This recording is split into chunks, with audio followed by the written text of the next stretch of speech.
আমরা জাতি হিসেবে আমরা কখনো কারো আধিপত্যকে গ্রহণ করে নিই নাই। আজকে ভারত যদি আমাদেরকে ১৯৭১ সালে যদি সহযোগিতা নাও করত, তারপরেও এই বাংলাদেশ স্বাধীন হতো। বর্তমানে ৪.৫ কোটি তরুণ ভোটার আছে। এ ভোটারের পালস শরীফ ওসমান হাদি বুঝতে পেরেছে। হাদিও এমনই চেয়েছিল, কিন্তু হাদি বুঝতে পারে না ওইটা নিউ ইয়র্ক আর এটা বাংলাদেশ।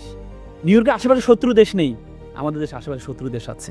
হাদির মতো লোককে মেরে আবার ইন্ডিয়াতে চলে যেতে পারবে। তারা তো চেয়েছিল এক হাদিকে মেরে ফেলতে, কিন্তু এক হাদিকে মারার পরে লক্ষ লক্ষ হাদি তৈরি হয়েছে, বলে যে আমরা সবাই হাদি হব, দেশের জন্য জীবন দেবো। কেন স্লোগান দেয় তারা? এই তরুণ প্রজন্ম দেখিয়ে দিয়েছে পুরো ইন্ডিয়া তাদের হাতে ছিল, সকল মিডিয়া তাদের হাতে ছিল।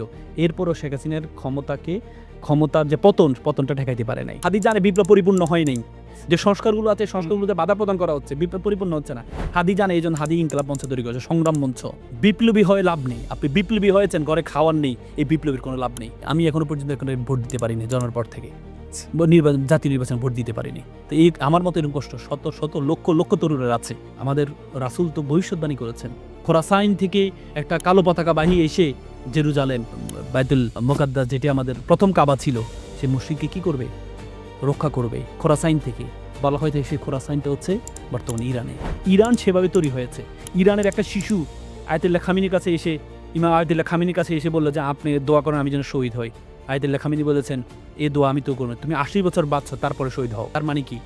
ইরানকে পুরো দমে আক্রমণ করছে না, কারণ বিশ্বাস করেন বা না করেন আপনি, আমি আজকে এখান থেকে বললাম ইরান পারমাণবিক শক্তিধর রাষ্ট্রে পরিণত হয়েছে। আচ্ছা, ইরান যদি এভাবে কন্টিনিউ ১৫ দিন করতো, পুরো ইসরায়েল মাটির নিচে ধীরে যেত।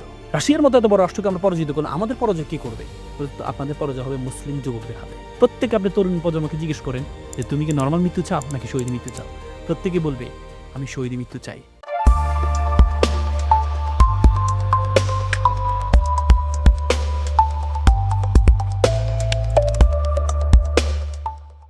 আসসালামু আলাইকুম। সুপ্রিয় দর্শক, ইরান বাংলা রেডিওর নিয়মিত পডকাস্ট মুখোমুখির আজকের আয়োজনে আমন্ত্রণ জানাচ্ছি আমি আব্দুর রহমান রণ। দর্শক, আজকে আমাদের সাথে রয়েছেন সুপ্রিম কোর্টের স্বনামধন্য আইনজীবী, সেই সাথে লিগ্যাল সলিউশন চেম্বারের চেম্বার প্রধান আল মামুন রাসেল। আপনাকে স্বাগত আজকের আয়োজনে। আপনাকে অসংখ্য ধন্যবাদ আমাকে সুন্দর প্রয়াসে যুক্ত করার জন্য। বাংলাদেশ একটা কঠিন সময়ের মধ্য দিয়ে যাচ্ছে। অনেক ইস্যু এখন বাংলাদেশে। সাম্প্রতিক সময়ে আমরা দেখলাম বন্ধু প্রতিম ভারতের সাথে একটা টানাপোড়েন তৈরি হয়েছে বাংলাদেশের।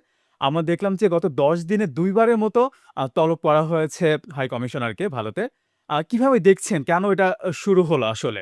কি আ পয়েন্টগুলো আসলে এখানে কাজ করছে? আমি ১ম এ আপনাকে একটা কারেকশন দিচ্ছি। সেটি হচ্ছে আপনি বলেছেন যে ভারত আমাদের বন্ধু প্রতিম রাষ্ট্র। এটি যখন বলছেন এটাকে আমি কারেকশন দিচ্ছি। আচ্ছা।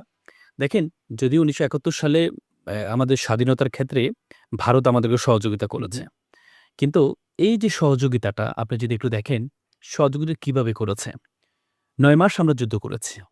যখন একবারে যুদ্ধের ধারপ্রান্তে চলে আসছে, আমরা বিজয়ের ধারপ্রান্তে চলে আসছি, যখন পাকিস্তানি হানাদার বাহিনী যারা ছিল, তারা যখন এক পর্যায়ে হতাশ হওয়া শুরু হয়েছে এবং তারা দেখছে যে কাবু করতে পারছে না, তখন তারা যখন আমাদের দেশ থেকে পালানোর একটা চিন্তা করছে, এমন সময় লাস্টে এসে ৩ ডিসেম্বর এসে ভারত হস্তক্ষেপ শুরু করল।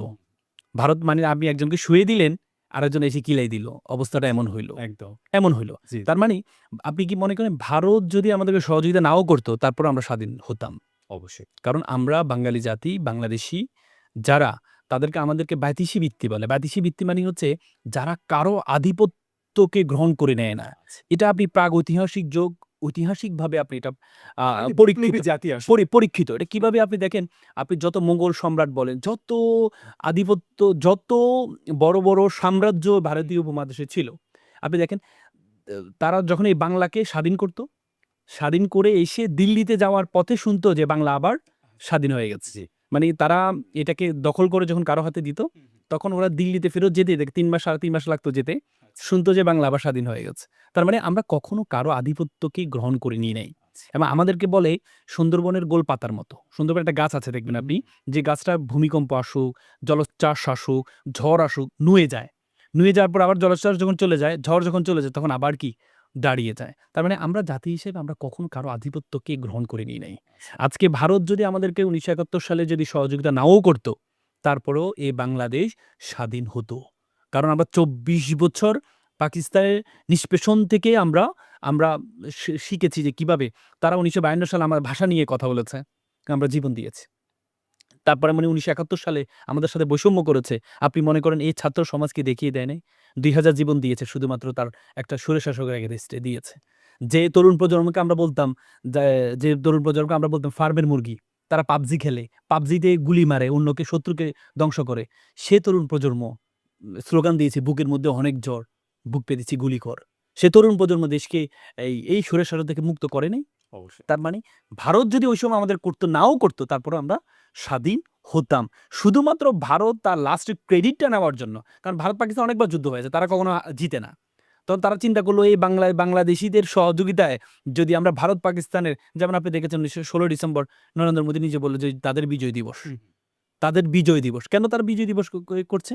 তারা তো কখনো জিততে পারে নাই। যখন দেখলো যে আমরা সহযোগিতা আমাদের বাঙালি, আমাদের যারা মুক্তিযোদ্ধারা তারা যুদ্ধ করে যখন ধারপান্তে নিয়ে আসলো, তখন ক্রেডিটটা নেওয়ার জন্য তারা 3 ডিসেম্বর এসে তারা এখানে যুক্ত হলো। যুক্ত হয়ে কি করলেন?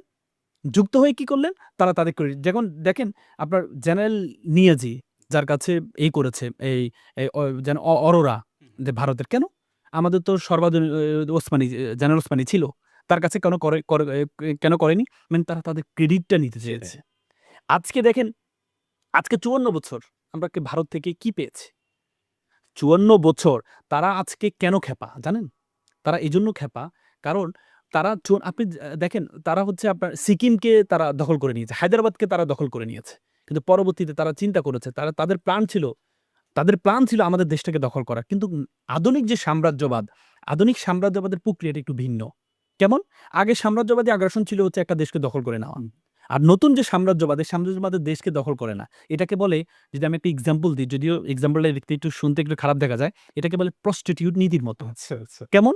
ধরেন আপনি একটা মেয়েকে যখন বিবাহ করেন, মোহরানার টাকা দিয়ে বিবাহ করেন, জি। এবং ইসলামে আছে আপনি তাকে টাচ করার আগে টাকা দিতে হবে, তারপর তাকে টাচ করতে হবে। তার মানে আপনি টাকা দিয়ে তাকে বিবাহ করছেন। আর প্রস্টিটিউটকে আপনি ইউজ করছেন টাকা দিয়ে।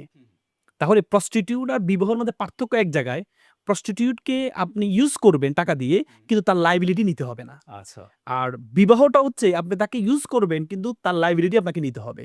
তার ভরণ-পোষণ, তার খাওয়ার ব্যবস্থা, তার পোশাকের ব্যবস্থা, তার সব ধরনের খবর নিতে হবে। আপনি দেখেন ভারত আমাদেরকে এতদিন পর্যন্ত আমাদের স্বাধীনতাকে এভাবে আটকে রেখেছে প্রস্টিটিউট নীতির মতো, যে আমি তার থেকে সবকিছু গ্রহণ করব, কিন্তু তার লায়াবিলিটি নিব না। কারণ তার 18 কোটি মানুষ, 18 কোটি লায়াবিলিটি নিলে তাকে চাকরি দিতে হবে। তার 10 লক্ষ বেকার আছে, তার বেকারে চাকরি দিতে হবে। সুতরাং আমি এই লায়াবিলিটি নিব না। আমি কি করব? আমি হচ্ছে তার থেকে সব ধরনের সুযোগ সুবিধা, আমি সব ধরনের ট্রানজিট নিব, ট্রান্সশিপমেন্ট নিব। আপনি দেখেন, অবাকের বিষয় হচ্ছে রাডার ব্যবস্থা। আজকে ৫৪ বছর স্বাধীন হয়েছি, বাংলাদেশের যে আকাশসীমা, এই আকাশসীমা কন্ট্রোল করেছে ভারত। আকাশসীমা আপনি জানেন, একটা বিমান যেতে হলে $500 যার আকাশসীমা তাকে দিতে হয়। হাজার হাজার কোটি কোটি ডলার এতদিন পর্যন্ত আমরা হারিয়েছি। ৫ আগস্টের পরে সে আকাশসীমা, সে রাডার ব্যবস্থা আমরা চালু করেছি, যে 500 আপনি আমাদের আকাশসীমা যদি কোনো যেত, কোনো বিমান যেত, সেটা রেজিস্ট্রেশন করতে হতো ভারত থেকে, দিল্লি থেকে। এবং সে ফিটা কে পেত? ভারত পেত। এ পর্যন্ত আমরা পাইনি। এই বিষয়টা আমরা জানতামও না। জানতামও না। আগস্টের পরে আমরা কাজ করে করতাম। জেনেছি। তার মানে আমরা এখন রাডার ব্যবস্থা করেছি। জি। এই যে কার্গো, এই যে এয়ার কার্গো সিস্টেমটা আমরা ছিল না, এটা ভারতের উপর ছিল। আমরা যখন কোনো জায়গায় রপ্তানি করতাম, কোনো পোশাক রপ্তানি করতাম, আমরা যখন কোনো কাঁচামাল রপ্তানি করতাম, তখন আমরা নির্ভর করতে হতো ভারতের উপরে। তারা যখন আমাদেরকে এটাই করলো, আমরা এবার স্বাধীন, আমরা এবার সুন্দরভাবে নিজেদের এয়ার কার্গো নিজেরা ব্যবস্থা করছি। তার মানে এতদিন পর্যন্ত তারা আমাদেরকে প্রস্টিটিউটের মতো ব্যবহার করে আল্টিমেটলি আমাদেরকে যখন সুযোগ পেয়ে, এখন যখন দেখলো যে তাদের যিনি যার মাধ্যমে উনি আমাদেরকে ব্যবহার করেছেন, তিনি যখন পরাজিত হলেন, এখন আমাদেরকে আমাদেরকে বলছে তোরা তো বেশ্যা। এখন আমাদেরকে গালি দিচ্ছে। এখন আমাদের বিরুদ্ধে কথা বলছে তারা। এতদিন কেন হয় নাই? আমাদের এলাকায় একটা কথা বলে, আমার জামাইটা ভালো, আমার মেয়ের কথা শুনে। ছেলেটা খারাপ, তার বউয়ের কথা শুনে। আচ্ছা। নিজের স্বার্থে আসলে ভালো, একদম। আর এখন নিজের এগেইনস্টে গেলে এটা খারাপ। আপনি এই যে এখন সম্প্রতি যে আন্দোলনটা, এটা কি এখনো হয়েছে? আপনি দেখেন কলকাতার যে মিডিয়াগুলো আছে, রিপাবলিক বাংলা বলে, সার্বক্ষণিক বলা হচ্ছে বাংলাদেশে উগ্রবাদের উত্থান হয়েছে। উত্থান হয়ে হাজার হাজার হিন্দু নাকি কলকাতা চলে গিয়েছে। অথচ আপনি কি দেখেছেন? এই পর্যন্ত গিয়েছে? যায়নি। আমরা কত অবস্থান করছি। যাদেরকে এক্সট্রিমিস্ট বলা হতো, হুম। যাদেরকে বলা হতো তারা তারা যদি ক্ষমতা আসে কখনো কি হবে না, বাংলাদেশে হিন্দুরা থাকতে পারবে না। তারা হয়তো অথচ সে দলগুলোই এখন হিন্দুদেরকে তাদেরকে প্রার্থী ঘোষণা করছে। তাদেরকে প্রার্থী বানাচ্ছে। তাদেরকে নিয়ে একসাথে কাজ করছে। তারা একসাথে স্লোগান দিচ্ছে। তার মানে কি? আমাদের দেশে সবসময় ধর্মীয় সম্প্রীতি ছিল। হ্যাঁ। কিন্তু তৃতীয় পক্ষ সবসময় এই জায়গায় সবসময় আমাদেরকে ধাক্কা দিত যে আমাদের দেশে কোনো ধর্মীয় সম্প্রীতি নেই বলে। সুতরাং আজকে যে ভারত যে কাজটি করছে, ভারত এই কাজটা করার মাধ্যমে বরং তারা জনবিচ্ছিন্ন হবে। আমাদের ভয়ের কিছু নেই। দেখেন বর্তমান আধুনিক সভ্যতার বর্তমান আধুনিক যুগে ছোট রাষ্ট্র বড় রাষ্ট্র কোনো বিষয় না। একদম। আপনার এখন হচ্ছে পৃথিবীতে ওটা বিশ্বগ্রামেই পরিণত হয়েছে। এখানে ছোট বাবার কিছু না যে আমি ছোট রাষ্ট্র, উনি বড় রাষ্ট্র। ছোট রাষ্ট্র, বড় রাষ্ট্র এই গ্লোবালাইজেশন এর যুগে এটা কোনো পার্থক্য নেই। একসময় ভারত আমাদের গালি দিত যে বাংলা হবে আফগান। অথচ সে আফগানিস্তানের সাথে তারা কি? বন্ধুত্ব করছে। একদম। বন্ধুত্ব করছে। তার মানে তেল মাথায় সবাই তেল ঢালবে। এজন্য যারা এখন ইসলামিস্ট আছে, ভয়ের কিছু নেই। ভয়ের কিছু নেই। আপনারা আপনাদের কাজ করে যান। আপনারা এখানে যখন আফগানিস্তানের মতো আইনের শাসন হবে, আইনি কি বলে কোরআন হবে কনস্টিটিউশন, তখন এই তেল মাথা তেল ঢালার জন্য পার্শ্ববর্তী রাষ্ট্রও আপনাদেরকে কি? সহযোগিতা করবে, আপনাদের সাথে একসাথে কাজ করবে। এটা নিয়ে হতাশ হওয়ার কিছু নেই। শরীফ ওসমান হাদি তো আসলে ভারতের আধিপত্যবাদদের বিরুদ্ধে আসলে কথা বলেছেন। তো আমরা আসলে কোন পয়েন্ট দেখলে বুঝবো যে আসলে ভারত আসলে আধিপত্যবাদকে আসলে আমাদের উপরে বসিয়ে দিতে যাচ্ছে? দেখেন, শরীফ ওসমান হাদি একটা এক্সাম্পল। তরুণদের একটা আইকনে পরিণত হয়েছে। আপনার বাংলাদেশে অনেক মন্ত্রী, এমপি মারা গিয়েছে। আমি আমার জন্মের পর থেকেই এত মানুষ এই জায়গায় ছিল। তার লক্ষ বলা হয় যে ৮ লক্ষ, ১০ লক্ষ বলা হচ্ছে। যে শরীফ ওসমান হাদি আহত হয়েছে। সে যখন সিঙ্গাপুরে গিয়েছে, সিঙ্গাপুরে পররাষ্ট্রমন্ত্রী তিনি ডাক্তার, তিনি খোঁজ নিয়েছেন। ডাক্তার মোহাম্মদ ইউনূসকে জানাচ্ছেন। তার মানে একটা ব্যক্তি একটা আইকনিক ফিগারে পরিণত হয়েছে। কেন? কেন? তার মানে বুঝতে হবে আমাদের বাংলাদেশের মানুষের পালস সে বুঝেছে। আমাদের বাংলাদেশের পালসটা কি? আপনি যদি পলিটিশিয়ান হন, you have to know the pulse of the people. Pulse বুঝতে হবে। তরুণ প্রজন্মের বর্তমানে ৪.৫ কোটি তরুণ ভোটার আছে।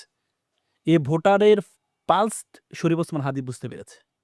দেখেন এই কি বলে শহীদ হাদি কি বুঝতে পেরেছিল? তরুণদের পালস বুঝতে পেরেছিল। যে পালসটি বুঝেছিল নিউ ইয়র্কের যে একমাত্র প্রথম মুসলিম মেয়র জোহরান মামদানি একা রাজপথে হেঁটেছেন তার নিজের ভোটের জন্য। সবাই তাকে পাগল বলেছে। সবাই তাকে এই হাদির মতো ঠাট্টা কিন্তু করছে। পরবর্তীতে কি হয়েছে? জি। হাদিও এমনই চেয়েছিল। কিন্তু হাদি বুঝতে পারে না ওইটা নিউ ইয়র্ক আর এটা বাংলাদেশ। নিউ ইয়র্কের আশেপাশে শত্রু দেশ নেই। আমাদের দেশে আশেপাশে শত্রু দেশ আছে। যে হাদির মতো জোহরান মামদানির মতো কি বলে হাদির মতো লোককে মেরে আবার ইন্ডিয়াতে চলে যেতে পারবে। সেই আমেরিকার আশেপাশে সেটা ছিল না। এজন্য তাকেও মারতে পারে নাই। কিন্তু আমাদের হাদিকে আমরা হারিয়েছি। এবং সে আমি দেখলাম যে জানাজায় একটা রাজকীয় সংবর্ধনা। সংবর্ধনা। মানে এটা আমরা যে ইতিহাসে হাদি দেখি নাই। চেয়েছিল সংসদে যাওয়ার জন্য। অথচ লক্ষ মানুষ তাকে সংসদে নিয়ে গিয়েছে। কোথায় হয়েছে তার জানাজাটা? সংসদে। যে হাদি একা চেয়েছিল একটা আসন থেকে সংসদে যাওয়ার জন্য, পুরো বাংলাদেশের মানুষ তাকে রাজকীয়ভাবে কাঁধে নিয়ে তাকে সংসদে গিয়েছে। তার মানে একজন এমপি হাদি থেকেই একজন শহীদ হাদির মূল্য অনেক বেশি মানুষের কাছে। এটা একটা আদর্শ। এটা একটা আদর্শে পরিণত হয়েছে। হাদি কি বলেছিল? হাদি আধিপত্যবাদের বিরুদ্ধে কথা বলেছিল। হাদি আজীবন যে একটা কালচারাল একটা ফেসিজম আমাদের দেশে চালু ছিল। সবসময় প্রত্যেকটা কথায় জঙ্গি, তকমা দেওয়া, ইসলামের পক্ষে কথা বলা যায় না। হাদি দেখেন এই বারবার কথা আসছে যে হাদির পরবর্তীতে প্রথম আলো, ডেইলি স্টার এগুলোতে হামলা হলো কেন? আপনি দেখেন প্রথম আলো, ডেইলি স্টার, প্রথম আলো কার্যক্রমগুলো আপনি দেখেন ইতিপূর্বে। এ পর্যন্ত ১৭-১৮ বছর তারা কি করেছে? প্রথম আলো একটা রিপোর্ট ২০১৩ সালে একবার একটা রিপোর্ট করেছিল যে আপনার সন্তান কি জঙ্গি হচ্ছে না? আচ্ছা। জঙ্গি হওয়ার লক্ষণ দিয়েছে যে ছেলেটা মাদক নিবে না, যে ছেলেটা সিগারেট খাবে না, যে ছেলেটা মা-বাবাকে বেশি জ্বালাবে না, যে ছেলেটা একটু ধার্মিক তাহলে বুঝতে পারবে আপনার ছেলেটা জঙ্গি। আচ্ছা। এই যে ন্যারেটিভ দাঁড় করানোর পরবর্তীতে শেখ হাসিনা সুযোগ পেয়ে শত আলেম, শত হুজুরদেরকে, আলেমদেরকে, শত তরুণকে শেখ হাসিনা এই যে সুযোগটা পেয়ে ন্যারেটিভ তৈরি করেছে সেই সুযোগটা পেয়ে কাজে লেগেছে। হাদি আপনি দেখেন হাদি মৃত্যুর কয়েকদিন আগে এটা শেয়ার করেছিল। প্রথম আলো একটা ন্যারেটিভ নিয়ে এটা শেয়ার করেছিল যে প্রথম আলো যখন হেফাজত ইসলাম যদি কোনো জায়গায় কোনো প্রসেশন করে তাহলে এটাকে বলা হয় ধ্বংসযজ্ঞ। আচ্ছা। আবার বিএনপি জামাত যখন করে তখন এটা বলে ম্যাচাকার। আবার যখন এই কি বলে আওয়ামী লীগ করে তখন বলছে দুর্বৃত্তরা, কারা খুবই প্রকাশ দুঃখজনক। করে না। কিন্তু হাদি ভাই এই তো যে ন্যারেটিভগুলো, এই ন্যারেটিভগুলো প্রথম আলো তৈরি করেছে। ডেইলি স্টার এই ন্যারেটিভগুলো তৈরি করেছে। তৈরি করার পর যখন হাদি তো এমনই একটা বক্তব্য আমি শুনেছি, হাদি বলেছে যে প্রথম আলো ১০১টা মিথ্যা আমি প্রমাণ দিতে পারবো, মিথ্যা ন্যারেটিভ আমি প্রমাণ দিতে পারবো। তবে হাদি ভাঙ্গার পক্ষে ছিলেন না, গড়ার সেটাই পক্ষে একটু ছিলেন। আসতে যাচ্ছিলাম। হাদি ভাঙ্গার কারা পক্ষে ছিলেন না। ভাঙলো আসলে প্রথম আলো হাদি জিনিসটা ভাঙ্গার কারা পক্ষে পোড়ালো? ছিলেন না। আচ্ছা, হাদি গড়ার পক্ষে ছিলেন। গড়ার পক্ষে ছিল। দেখেন, মানুষের যখন একটা আক্রোশ তৈরি হয়, হুম, হুম, হুম। আপনি দেখেন মুসোলিনি যখন ইতালিতে যখন এই পরাজয় হলো, পরবর্তীতে মুসোলিনির একটা পত্রিকা ছিল। পপুলিও ইতালিয়া। এটা মুসোলিনির পত্রিকা ছিল। সে পত্রিকা আক্রমণ করা হয়েছে। আক্রমণ করে পরবর্তীতে যে সম্পাদক ছিল তাকে হত্যা করা হয়েছে। বাংলাদেশে তো সেটি হয়নি। বাংলাদেশে সেটি হয়নি। যখন তরুণ প্রজন্মটা দেখেছে যে বাংলাদেশে এই হাদি সবসময় প্রথম আলো, ডেইলি স্টার যে সাংস্কৃতিক যে আগ্রাসন যখন সবসময় বিরোধিতা করেছে এবং কি যে হত্যাকারী ছিল সে পতিত ফ্যাসিস্টের সদস্য, যে হত্যাকারী ছিল এবং এই হত্যাকারী পরবর্তী ইন্ডিয়াতে গিয়েছে। এজন্য হাদি ইন্ডিয়ার বিরুদ্ধে কথা বলেছেন এবং কি যেই ন্যারেটিভগুলো তৈরি করেছে বিভিন্ন পত্রিকাগুলো, যে ন্যারেটিভগুলো আপনি দেখেন রিসেন্টলি একটা জরিপ করেছে প্রথম আলো। সেই জরিপের মধ্যে আওয়ামী লীগকে যারা নিষিদ্ধ, যারা ইলেকশনে অংশগ্রহণ করতে পারবে না তাদেরকে ৭% দিয়েছে। তাদেরকে প্রমোট যে করছে দলের আসলে। প্লেয়ার সদস্য না, আপনি বললেন সে ২-৩ গোল করবে। এটা কিভাবে বলেন আপনি? তার মানে আপনি নরমালাইজ করছেন। হুম। আপনি তাদেরকে নরমালাইজ করছেন। তার মানে এটা যে একটা ক্ষোভের প্রকাশ, এটাকে আপনি খারাপভাবে দেখার শুধু এটা ক্ষোভের প্রকাশ। যদিও আমরা এটা পক্ষে না। কিন্তু এটা যে একটা ক্ষোভের, হাদি যে কালচারাল ইনস্টিটিউট কেন তৈরি করেছে? হাদি বলেছে আদর্শকে আদর্শ দিয়ে মোকাবেলা করতে হবে। আদর্শকে আদর্শ দিয়ে মোকাবেলা করতে হবে। ধ্বংস করে, ভেঙে আদর্শকে কখনো মোকাবেলা করা যায় না। তারা তো চেয়েছিল এক হাদিকে মেরে ফেলতে। কিন্তু এক হাদিকে মারার পরে লক্ষ, লক্ষ হাদি তৈরি হয়েছে। বলে যে আমরা সবাই হাদি হব, একদম। দেশের জন্য জীবন দিব। কেন স্লোগান দেয় তারা? কেন স্লোগান দেয়? তার মানে মেরে, ভেঙে, জ্বালিয়ে কখনো আপনি আদর্শ কি করতে পারবেন না? নিভাতে পারবেন না। কিন্তু প্রথম আলো, ডেইলি স্টারের জন্য আজকে যারা মায়া কান্না করছে, তাদের মায়া কান্না তখনও দরকার ছিল। ওরা কিন্তু হাদির জন্য মায়কানা করছে না। না, করছে না। বৈপরীত্যটাকে আপনি এ কিভাবে এ দেখছেন? এটাই তো। আচ্ছা। এটাই তো আমার দুঃখজনক। হুম, হুম। আমাদের যে যারা আপকামিং পাওয়ারে আমরা মনে করি, বিএনপিকে মনে করি আপকামিং হুম। পাওয়ারে আসবে। এই জায়গাটাই দুঃখজনক বিষয়। কারণ তারা জনগণের পালস বুঝতে পারছে না। তারা ভাবছে প্রথম আলো, ডেইলি স্টার যদি আমার পাশে থাকে, ইন্ডিয়া যদি আমার পাশে থাকে, তাহলে আমার ক্ষমতা আসা সহজ। কিন্তু এই তরুণ প্রজন্ম দেখিয়ে দিয়েছে পুরো ইন্ডিয়া তাদের হাতে ছিল। সকল মিডিয়া তাদের হাতে ছিল। এরপরও শেখ হাসিনার ক্ষমতার যে পতনটা ঠেকাইতে পারে নাই। তো জনগণের পালস বুঝতে হবে। আপনি দেখেন যখন হাদি আহত হয়েছে, পরবর্তীতে ইনকিলাব মঞ্চ একটা প্রোগ্রাম ডেকেছে। সর্বদলীয় একটা সমাবেশ ডেকেছে। সেই সমাবেশে বিএনপি অংশগ্রহণ করে নাই। আপনি দেখেন হাদির জানাজাতে মির্জা ফখরুল ইসলাম আলমগীর সাহেব ছিলেন না। আপনি ছাত্রদলের এই গায়েবানা জানাতে অংশগ্রহণ করেছে এজন্য তাকে বহিষ্কার করা হয়েছে। আপনি দেখেন এই সন্দ্বীপে যখন এই কি বলে এই গায়েবানা জানাজা করবে সেখানে বিএনপি যে সভাপতি সে বাধা প্রদান করেছে। তার মানে হাদিকে তারা ওন করতে পারছে না। কেন ওন করতে পারছে না? তো হাদি হাদি তো সে স্লোগান দিয়েছে। হাদিকে যখন বলো যে আপনি যে গালিগুলো দেন, সে বলেছে এই গালিগুলো আমি এতদিন পর্যন্ত দিয়েছি পতিত ফ্যাসিস্টকে। এবং এই গালিগুলো আমি রেখে দিব ভবিষ্যৎ যারা ফ্যাসিস্ট হওয়ার জন্য চেষ্টা করবে তাদের জন্য আমি রেখে দিব। তার মানে কি? যারা ভবিষ্যতে ফ্যাসিস্ট হতে চায় তাদের মাথায় ধরে গিয়েছে যে ইনকিলাব মানে কি? সংগ্রাম। ইনকিলাব মঞ্চ কেন তৈরি করলো? আপনি দেখেন এই আপনার ফরাসি একজন বিপ্লবী তিনি বলেছেন যে বিপ্লব বিপ্লব ক্ষতি হয় তখন যখন জানেন বিপ্লবকে আপনি যখন পরিপূর্ণ করবেন না। আচ্ছা। আপনি যখন বিপ্লবকে পরিপূর্ণ করবেন না। হাদি জানে বিপ্লব পরিপূর্ণ হয় নাই। যে সংস্কারগুলো আছে সংস্কারগুলোতে বাধা প্রদান করা হচ্ছে। বিপ্লব পরিপূর্ণ হচ্ছে না। হাদি জানে এইজন্য হাদি ইনকিলাব মঞ্চ তৈরি করেছে, সংগ্রাম মঞ্চ। তার মানে এই সংগ্রাম মঞ্চের কাজ শুধু অন্তর্বর্তী সরকারের এই সময় না। এই সংগ্রাম মঞ্চকে সে একটা সংস্কৃতি বিপ্লব হিসেবে ধরেছে। সে এটাকে কন্টিনিউ করতে যাচ্ছে বাংলাদেশ যতদিন থাকবে ততদিন। তার মানে কি? ভবিষ্যতে যারা ফ্যাসিস্ট হতে যাবে তাদের জন্য এই হাদি একটা অ্যালার্মিং হয়ে দাঁড়িয়েছে। হাদির ইনকিলাব মঞ্চ একটা অ্যালার্মিং হয়ে দাঁড়িয়েছে। এটা সাংস্কৃতিক বিপ্লব হিসেবে দাঁড়িয়েছে। তো সুতরাং তারা সেই ভয়ে হাদিকে ওন করতে পারছে না। তো সুতরাং যারা হাদিকে ওন করতে পারবে না তাদের জন্য পতিত ফ্যাসিস্ট যেই পরাজয় বরণ করেছে তাদের জন্য সেম অবস্থা বিরাজ করছে। একদম। একটু জানতে চাইবো যে হাদির জানাজায় কিন্তু লাখো তরুণ তার স্বপ্ন বাস্তবায়নের জন্য শপথ করেছে। তো এটা কিভাবে সম্ভব আসলে? তরুণদের কি করা উচিত? এ তরুণ, এ তরুণ, এ তরুণদেরকে এখন হাদি থেকে শিক্ষা নিতে হবে। হাদি কি শুধু ভোকালিস্ট ছিলেন না। হাদি ভোকালিস্ট ছিলেন না। হাদি বাংলাদেশের সর্বোচ্চ বিদ্যাপীঠ ঢাকা বিশ্ববিদ্যালয়ের ছাত্র ছিলেন। হাদি সাথে পড়তেন রাষ্ট্রবিজ্ঞানে, কিন্তু ইংলিশের টিচার ছিলেন। কারণ হাদি জানে ভবিষ্যতে যদি পৃথিবীটা গ্লোবালাইজেশন একটা বিশ্বগ্রামে পরিণত হয়েছে। পৃথিবীতে যদি ইসলামকে উড্ডয়ন করতে হয়, তাহলে যারা ইংরেজি ভাষাভাষী, আমাদের এই ভারতীয় উপমহাদেশে একসময় ইংরেজিকে আমাদের অনেক আলেম বলতো, এটা ইংরেজি শিখা হারাম। সে হারাম করার কারণে বা ইংরেজিকে আমরা ওন না করার কারণে আমরা কিন্তু ইংরেজ আমলে অনেক বেশি ক্ষতিগ্রস্ত হয়েছে মুসলমানরা। হাদিস সেটা জেনেছে। এইজন্য সে ১ম শিখেছে ইংলিশ। সে ইংলিশের টিচার ছিলেন। তার মানে এই তরুণ প্রজন্মকে যদি আগামী ভবিষ্যতে যেই তৈরি হবে, যে বিপ্লবের হাতছানি দিচ্ছে, যে পুরো পৃথিবীটাকে কোরআনের ছায়াতলে আনার জন্য প্রথমত হচ্ছে আমাদের ভাষার যে নলেজ। আল্লাহ রাসূল কিন্তু বদরের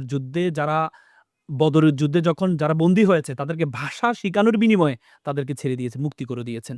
তার মানে ভাষা শিক্ষাকে এমফেসাইজ করেছেন। হাদী শুধু ভোকালিস্ট ছিলেন না, হাদীর সাথে একাডেমিশিয়ান ছিলেন। হাদীর সাথে এক বিপ্লবী ছিলেন। তো সুতরাং হাদীকে শুধু এভাবে আজকে তরুণ প্রজন্ম শুধু হাদীর মুখের ভাষাকে ওন করলে হবে না। হাদীর প্রত্যেকটা জিনিসকে ওন করতে হবে। হাদী জাগতিক নলেজের পাশাপাশি নৈতিক নলেজ, জাগতিক নলেজ, সব ধরনের নলেজ তার ছিল।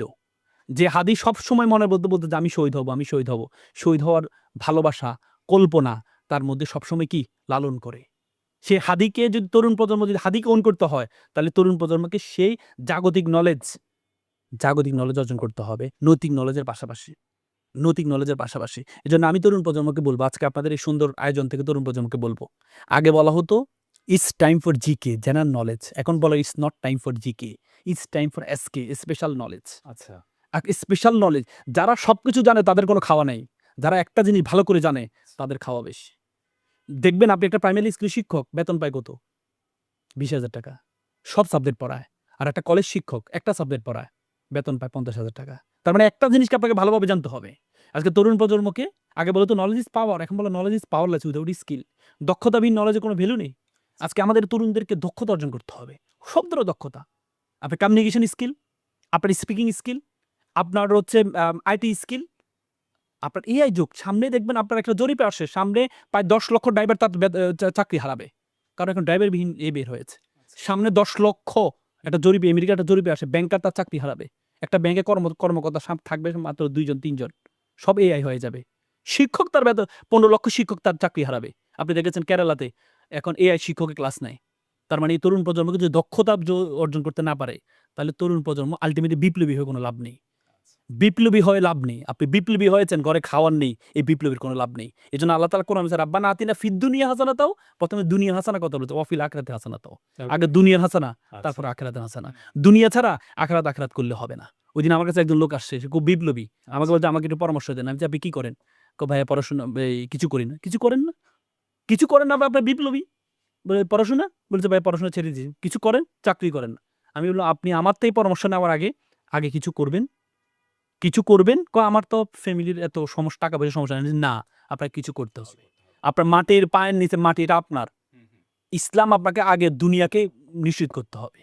আপনি দুনিয়াকে নিশ্চিত করতে, আপনার কোনো ক্যারিয়ার নাই। আপনি আবার ক্যারিয়ার কি স্যাক্রিফাইস করবেন? আমরা বলি ক্যারিয়ার স্যাক্রিফাইস করতে চাই। কিসের ব্যাপারে? তোর ক্যারিয়ার আছে, তুমি ক্যারিয়ার স্যাক্রিফাইস করবা? আগে তো ক্যারিয়ার অর্জন করো। একদম। আগে তো ক্যারিয়ার অর্জন করো, তারপরে স্যাক্রিফাইস করবা। ক্যারিয়ার নাই, তা সে করবে ক্যারিয়ার স্যাক্রিফাইস। এজন্য এই তরুণ প্রজন্মের এটা মাথায় রাখতে হবে। প্রথমে আগে যোগ্যতা লাগবে। আপনি যদি সফল হন, পুরো পৃথিবী আপনার সাথে অ্যাডজাস্ট করবে। আর আপনি যদি ব্যর্থ হন, পুরো পৃথিবীর সাথে আপনাকে অ্যাডজাস্ট করতে হবে। বলা হয় থাকে আমরা সবসময় চেয়ার খুঁজি। আমরা সবসময় কি বলে চাই, সিংহাসন চাই। না, আপনি সিংহ হন, আপনি যেখানে বলবেন সেটাই সিংহাসন হয়ে যাবে। আপনি সিংহ, আপনার সফল হইতে হবে। সফল হওয়া ছাড়া কোনো বিকল্প নেই। আপনি যদি সফল না হন, আপনার সুটেড বুটেড একটা পরিহাসে পরিণত হবে। আর যদি আপনি সফল হন, আপনার ছেঁড়া পাঞ্জাবি একটা ইতিহাসে পরিণত হবে। এই যে তরুণ প্রজন্ম আগে সফল হইতে হবে।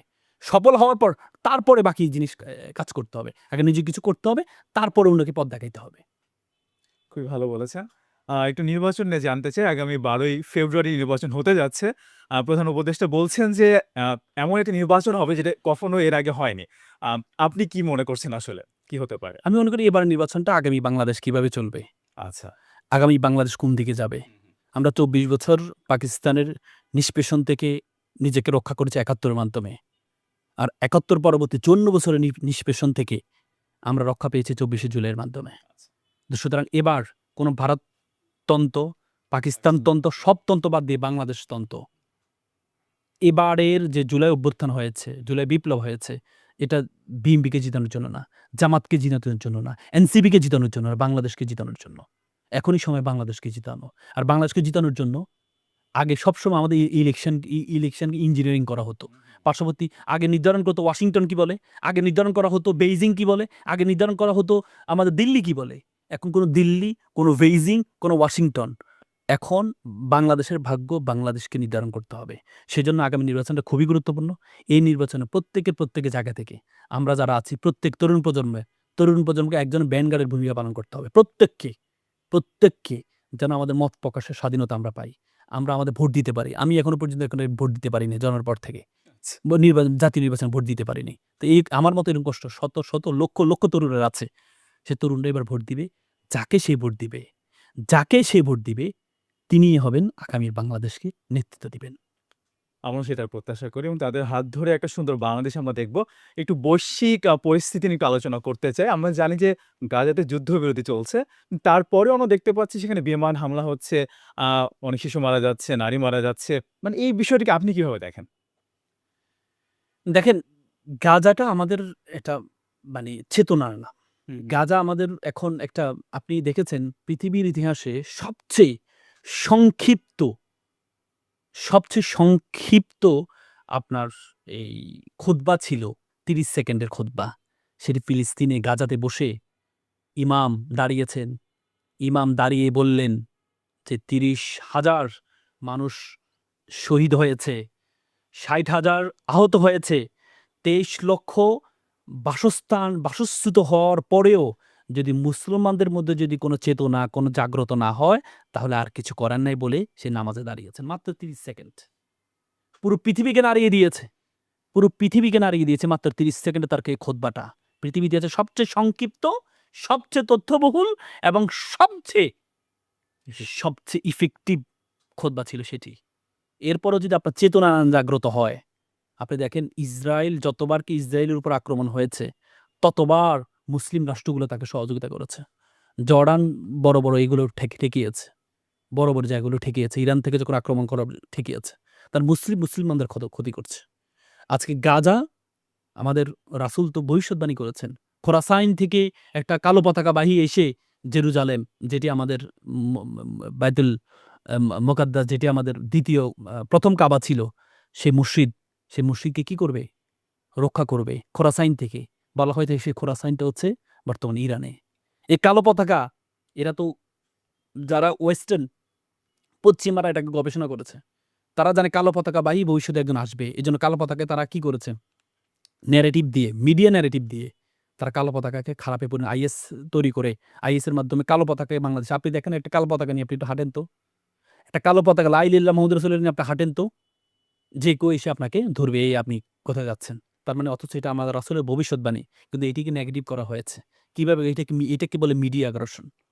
এভাবে আজকে দেখেন আমরা বারবার শুধু এই এই এই ইসরায়েলি পণ্য বয়কট করতে চাই।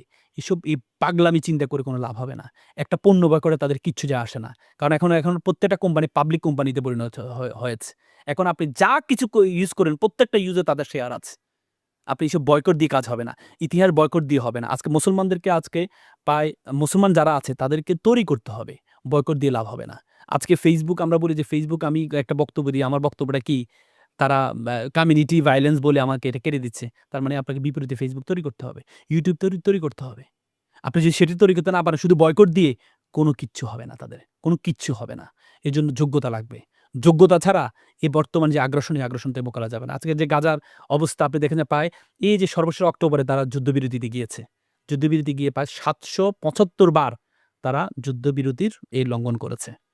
বারবার। কেন করছে? নেতানিয়াহু সে যখন তার দেশীয় কোনো সংকটে পড়ে, তখনই সে আক্রমণ করে। কারণ ইসরায়েল প্রত্যেকটা মানুষকে সে সেভাবে তৈরি করেছে, যারা মুসলমানদের উপর আক্রমণ করলে তারা খুশি হয়, ভালো লাগে তাদের। তো সুতরাং তাদের সেন্টিমেন্ট ধরার জন্য যখনই একটা দেশীয় কোনো সংকটে পড়ে, তখনই গাজার উপর তারা আক্রমণ করে। তার মানে এইভাবে করে একটা জাতি তৈরি হয়েছে, ইরান সেভাবে তৈরি হয়েছে। আমি পুরো মুসলিম বিশ্বের মধ্যে আমি ইরানকে খুব পছন্দ করি এজন্যই।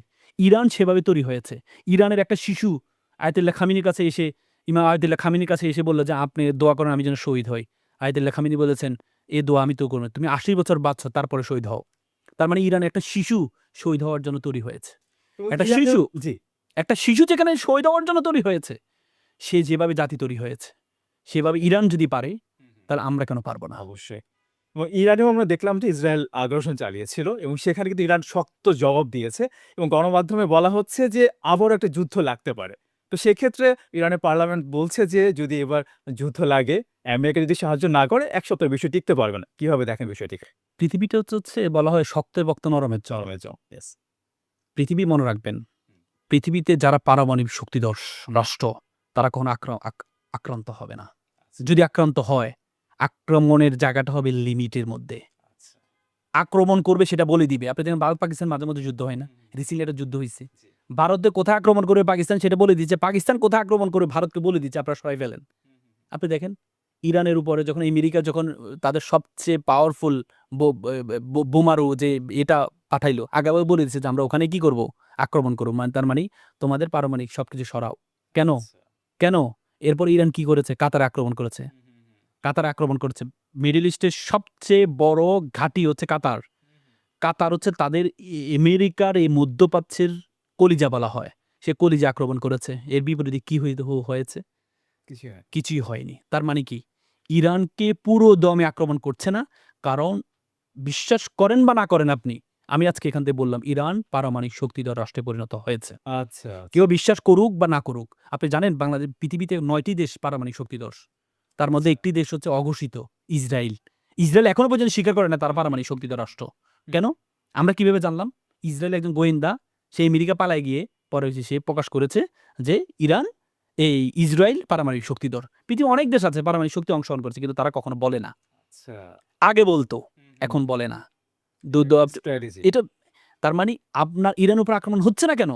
ইরান যেভাবে ইসরায়েল একটা ছোট রাষ্ট্র, আমাদের ঢাকা শহরের মতো সমান। ইসরায়েলের উপর যেভাবে তাদের আয়রন ডোমকে করে ইরান যেভাবে আক্রমণ করেছে আপনি কি চিন্তা করতে পারেন? ইরান যদি এভাবে কন্টিনিউ ১৫ দিন করত, পুরো ইসরায়েল মাটির নিচে ডুবে যেত। কারণ তাদের কাছে ২,০০০ তাদের কাছে যে মিসাইলগুলো আছে, এমন কিছু আধুনিক মিসাইল আছে, কোনো আয়রন ডোম এগুলো ঠেকাইতে পারবে না। কিন্তু সেগুলো ব্যবহারই করে না ইরান। সেগুলো ব্যবহারই করে নাই। তার মানে ইরানের উপর যে হুমকি-দামকি, ইরান আপনি মনে রাখবেন পৃথিবীতে যদি আপনাকে সারভাইভ করতে হয়, পারমাণবিক শক্তি দ্বারা কোনো বিকল্প নেই। এবং কি আপনি দেখেন কয়েকদিন আগে আমাদের আসামের যে মুখ্যমন্ত্রী সে বলল, "আমাদের কাছে পারমাণবিক বোমা আছে।" আমাদেরকে ধমক দিচ্ছে। শোনেন পৃথিবীতে মাত্র ৯ টা দেশ পারমাণবিক বোমা ক্ষমতাধর। কিন্তু পৃথিবীতে প্রায় ৩০ টা দেশের উপরে তাদের কাছে পারমাণবিক বোমা আছে। কিভাবে আছে জানেন? এই যে যারা ন্যাটোর সদস্য তুরস্ক বলেন, তুরস্ক পারমাণবিক শক্তিধর না। কিন্তু তুরস্কে পারমাণবিক বোমা আছে। কে দিয়েছে? আমেরিকা দিয়েছে। এরকম অনেক দেশের কাছে পারমাণবিক বোমা আছে। তার মানে আমরা পারমাণবিক বোমা শক্তিধর রাষ্ট্র না। কিন্তু পারমাণবিক বোমা কি আমরা রাখতে পারব না? পারব না? পারব। এখন পৃথিবীতে সবাই পারমাণবিক শক্তিধর হইতে হয় না। পারমাণবিক বোমা অনেক দেশের কাছে আছে। অনেক দেশের কাছে আছে। আমরা আমাদের যেকোনো মহব্বতের দেশ থেকে আমরা নিয়ে নিতে পারব। তো এগুলো কোনো বিষয় না। পৃথিবীর অনেক দেশে আছে। তো সুতরাং এই শক্তিটা এখন মুসলমানদেরকে এই শক্তিটা নিতে হবে। যদি এই শক্তিটা না নেয় তাহলে আল্টিমেটলি পৃথিবীতে সারভাইভ করা যাবে না। পৃথিবীতে মেধাবী হতে হবে। এবং যতই হোক পারমাণবিক বোমা না থাকলে জি। আপনি দেখেন আপনি ২য় বিশ্বযুদ্ধের পরে পারমাণবিক শক্তিধর কোন রাষ্ট্রের উপর আক্রমণ হয়েছে? যেগুলো আক্রমণ হয়েছে প্রক্সি আক্রমণ। এগুলো কোনো আক্রমণের পর্যায়ে পড়ে না। জাস্ট দেখানো। এগুলো দেখানো। ওই পক্ষকে বলে, ওই পক্ষকে মারে। কিন্তু সরাসরি পারমাণবিক শক্তিধর কোন রাষ্ট্রের উপরে আক্রমণ হয়েছে?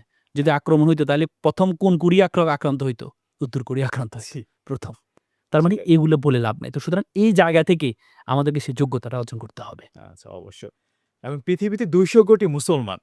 আমরা কোথাও আগ্রাসন চালাচ্ছি না, কোথাও অ্যাটম বোমাও মারছি না।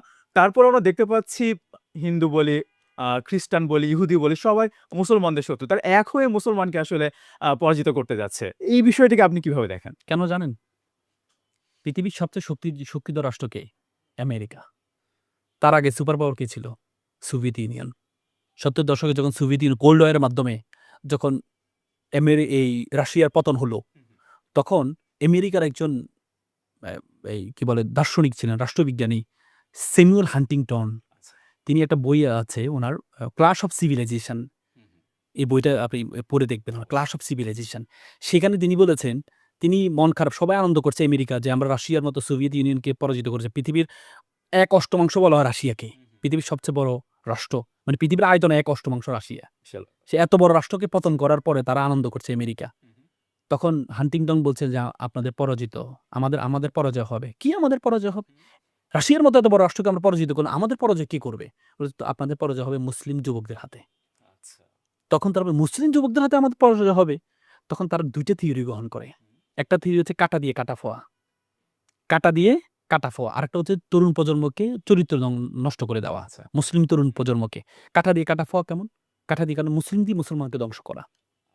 মুসলিম দিয়ে আপনি দেখেন, আপনি কনফিউজড হয়ে যাবেন। কোন ইসলামী দলকে আপনি পছন্দ করবেন? এটা নাকি এটা? কোন রাষ্ট্রকে আপনি পছন্দ করবেন? এটা নাকি এটা? আপনার মাথার মধ্যে ঢুকিয়ে দেওয়া হয়েছে ইরান মানি এটা হচ্ছে শিয়া। এরা মুসলমানের পর্যায়ে পড়ে না। মাথার মধ্যে ঢুকিয়ে দিয়েছে। তার মানে আফগানিস্তানকে তালেবান বলে মিডিয়া এমনভাবে করেছে, তালেবান বলে আফগানিস্তানকে আমাদের কাছে এক নেগেটিভ তৈরি করেছে। করেছে না? একদম। করেছে না? জি। আপনি দেখেন আফগানিস্তান নাম শুনলে আমাদের ভয় লাগতো। কেন? এই যে সেভাবে কি আমাদের মাথার মধ্যে মিডিয়া আগ্রাসন দিয়ে ঢুকিয়ে দেওয়া হয়েছে। তেমনি ইরানকেও সেভাবে এরা হচ্ছে শিয়া। এরা হচ্ছে কি? শিয়া। এরা তোমার রাসূল মানে না। অথচ শিয়াদের প্রায় ১৪টা ভাগ আছে। ১৪টার সর্বশেষ যে ভাগ, সে ভাগ হচ্ছে রাসূলকে মানে না। আমাদের অনেক মুসলমানও তো রাসূলকে মানে না। আপনি কাদিয়ানী দেখেন। কাদিয়ানী তো ওরা নবী দাবি করে। তার মানে তো মুসলমান সুন্নি যদি মুসলমান সে যদি কি বলে রাসূলকে না মানে, সে নিজেকে নবী দাবি করে, তাহলে শিয়া করতে পারে না। অথচ আমরা সেই গ্রুপটা এক্সট্রিমিস্ট, সেই গ্রুপটা নিয়ে আমরা বারবার বলি শিয়া, শিয়া, শিয়া, শিয়া বলে মাথায় ঢুকিয়ে দেওয়া হয়েছে। তার মানে যে মুসলমান দিয়ে মুসলমান। আপনি দেখেন আমেরিকা যখন ইরাক দিয়ে কুয়েতের উপর আক্রমণ করল। আক্রমণ করার পর ইরাককে বলল যে তোমাকে অস্ত্র দিব, তুমি কুয়েতে আক্রমণ করো। আক্রমণ করলো। পরবর্তী আবার ইরানের উপর আক্রমণ করলো। পরবর্তীতে আবার ইরাককে বলল যে যাও অস্ত্র দিছে, অস্ত্রগুলো দিয়ে দাও। তার মানে মুসলমান দিয়ে মুসলমানদেরকে শেষ করে দিল। জি। মুসলমান দিয়ে মুসলমানদেরকে শেষ করলো। এভাবেই করে মুসলমান দিয়ে মুসলমানের যে শেষ করা, আপনি দেখেন পাকিস্তান আফগানিস্তান রিসেন্টলি যুদ্ধ। আপনি একটু চিন্তা করেন, একটু গভীরভাবে চিন্তা করেন, খুব ভালো ধারণা কে এটা। কাকে করাচ্ছে? জি। মুসলমান দিয়ে মুসলমানদেরকে ধ্বংস করা। তার মানে এই একটা পলিসি। দ্বিতীয় পলিসি হচ্ছে যুব সমাজ যারা আছে তাদের চরিত্র নষ্ট করে দিতে হবে। কারণ যুব সমাজে দেখেন, আপনি দেখেন ইন্টারনেটকে অ্যাভেলেবল করে দিয়েছে তারা। এবং পর্নোগ্রাফির যে সাইটগুলো আছে, এই সাইটগুলোতে সবচেয়ে বেশি ব্রাউজার হচ্ছে মুসলিম রাষ্ট্রগুলো। তার মধ্যে ১ নাম্বার হচ্ছে পাকিস্তান। পারমাণবিক শক্তিধর। তার মানে সেই তরুণ প্রজন্মের মধ্যে, যে তরুণ প্রজন্মের মাথার মধ্যে পর্নোগ্রাফি ঢুকবে, সে তরুণ প্রজন্ম কোরআন হাদিস পড়বে না। আর কোরআন হাদিস থেকে যদি পিছনে চলে যায়, তাহলে তাদের মধ্যে বিপ্লবী চিন্তা ঢুকবে না। বিপ্লবী চিন্তা ঢুকবে না। সেই চিন্তা করে তারা মুসলমানদের এই থিওরি নিয়ে তারা আগাচ্ছে, যাতে করে ভবিষ্যতে মুসলিমরা ঐক্যবদ্ধ না হতে পারে। আর যদি না হয়, তাহলে তাদের রাজত্ব কোনো টেনশন নেই। চলবে।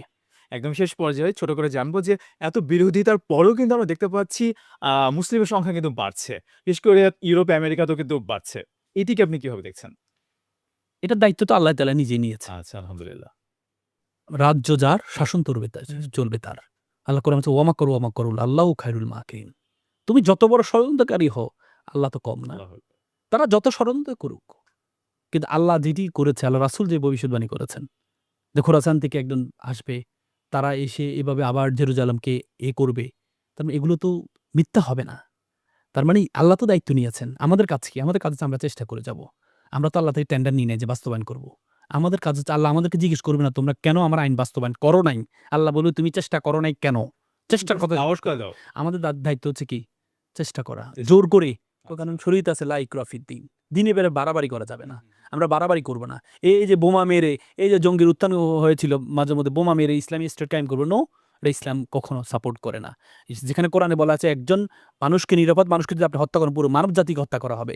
সেখানে কোনো জঙ্গিবাদের কোনো স্থান নেই। যারা করছে তারা সেই কাঁটা দিয়ে কাটা ফোয়া। আচ্ছা। তারা ওই তাদেরই তৈরি আমরা মনে করি। তারা ইসলামের সাথে, কোরআনের সাথে, হাদিসের সাথে কোনো ধরনের কি নেই, তাদের কোনো সম্পৃক্ততা নেই। তো সুতরাং দিন আল্লাহর যে আইন, এই আইন বলে যে হচ্ছে ভবিষ্যৎবাণী তো এমনই করেছে যে ইসলাম মক্কাতে আবার ফিরে যাবে। আবার পুরো পৃথিবীময় ইসলামের রাজ্য হবে। হবে না? সবকিছুই হবে। তো সুতরাং আপনার কাজ হবে, আপনাদের কাজ হচ্ছে আমি কতটুকু চেষ্টা করছি আল্লাহ তাআলা সেটা দেখবেন। আমি কতটুকু চেষ্টা করেছি। কি করেছে, কি হবে, কতটুকু হবে, এটা আমার দায়িত্ব না। এজন্য এই তরুণ প্রজন্মের মধ্যে সেই শহীদি দীপ্তটা আমাদের হাদি কিন্তু জাগিয়ে করেছেন। শহীদ হওয়ার চিন্তা। এই দেখেন আল্লাহ রাসূলের সময় প্রত্যেক সাহাবার মধ্যে শহীদ হওয়ার, আল্লাহ রাসূল যখন শহীদের আলোচনা করতেন, যখন এই দেখেন হাদির পরবর্তীতে কিন্তু তরুণ প্রজন্ম সবার মধ্যে কিন্তু শহীদের একটা স্পিয়া তৈরি হয়েছে। একদম। আল্লাহ রাসূল যখন শহীদি আলোচনা করতেন তখন আমরা কি দেখতাম? এই যে বিবাহ করেছে আজকে বাসর রাত, যখন শহীদি আলোচনা করছে সাথে, সাথে বউ রেখে চলে গিয়েছেন। খেজুর খাচ্ছেন, খেজুর ফেলে দিয়ে যুদ্ধের ময়দানে ময়দানে চলে গিয়েছেন। চলে গিয়েছেন। তার মানে কি? তার মানে কি? ইস্পিহা, স্পে শহীদি ইস্পিহা। খালেদ বিন ওয়ালিদ সবচেয়ে বেশি যুদ্ধে অংশগ্রহণ করেছেন। খালেদ বিন ওয়ালিদ সবচেয়ে বেশি সর্বশেষ উনি সিরিয়াতে ছিলেন মৃত্যুর শেষ সময়। তখন একটা মহামারী আকার ধারণ করে অসুস্থ হয়ে যায়। অসুস্থ তার ওয়াইফকে বলল, মানে অসুস্থ অনেকে প্রায় ২০,০০০ মতো সাহাবী মারা গিয়েছিল তখন। খালিদ বিন ওয়ালিদ অসুস্থ অবস্থায় তার ওয়াইফকে বলল, "আমি ১০০'র মতো যুদ্ধে অংশগ্রহণ করেছি। আমার খুব ছিল আমি শহীদে মৃত্যু ধারণ করব। কিন্তু আজকে আমি বিছানায় মারা যাচ্ছি। তুমি দেখো তো পুরো শরীরে এমন কোনো দাগ আছে, যে দাগে শরীরে এমন কোনো জায়গা আছে যেখানে আমার কোনো এই তলোয়ারের দাগ পড়ে নাই?" তো ওয়াইফ বলছে, "না, আপনার শরীরে কোনো জায়গা নেই যেখানে তলোয়ারের দাগ পড়ে নাই।" তো আমার খুব ইচ্ছা ছিল শহীদ মৃত্যু, কিন্তু আল্লাহ সে শহীদ মৃত্যু কবুল করেন না। তখন স্ত্রী বলল, স্ত্রীর উত্তরটা ছিল এভাবে, "আপনাকে আল্লাহ রাসূল সবার সামনে ঘোষণা করেছেন, আপনি হচ্ছেন সাইফুল্লাহ, আল্লাহর তলোয়ার। আল্লাহর তলোয়ারকে মাটিতে ফেলবে। আপনাকে শহীদ করতে হলে তো আল্লাহর তলোয়ার মাটিতে ফেলতে হবে। আল্লাহর তলোয়ারকে মাটিতে ফেলবে এমন কোনো মানুষ পৃথিবীতে তৈরি হয় নাই। এজন্য আল্লাহ আপনাকে শহীদ মৃত্যু দেয় নাই।" কেমন স্ত্রী, কেমন স্বামী। তো সুতরাং আজকে এই যে হাদিরা আমাদেরকে শিখিয়ে দিয়েছেন শহীদ স্পৃহাটা কি।